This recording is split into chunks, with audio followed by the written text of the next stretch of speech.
Yəni 92-ci ildə Qaçqubadda qaça-qaç oldu. Anam, atam getdi qoydu və Sumqayıtda, Qohumgüldə. Orada yol keçəndə mənim maşın vurdu. Aldığım travmalardan sonra mənə ikinci qrup verirdilər.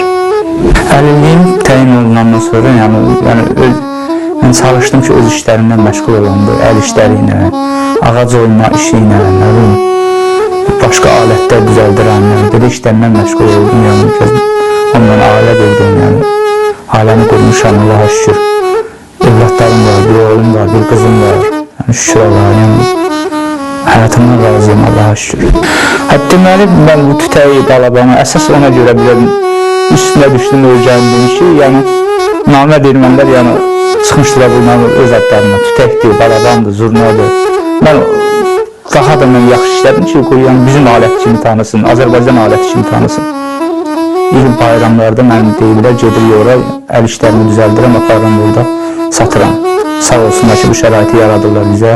Mən deməli belə tütək düzəldirəm, Balaban düzəldirəm, musiqi alətləri, şəkil işləyirəm, bu şəhidlərimizin Allah rəhmət eləsin, şəkilini işləyirəm, xırda tar, kaman, qabal, belə üçlük düzəldirəm, əlimdən gəlir bu işlər. Demək olur ki, bu tütək, Balabanın mahir ifaçısıyam, tədbirlər olanda mənə də deyirlər, gedirəm, ifa edirəm. Elə əlillik arasında bir rəqabət olmalıdır, sağlam rəqabət. İşimizi bir-birimizdən üstün görməliyik ki, mənim işim gözəldir, o da görməli ki, mənim işim gözəldir. Sağlam rəqabət çox gözəl şeydir.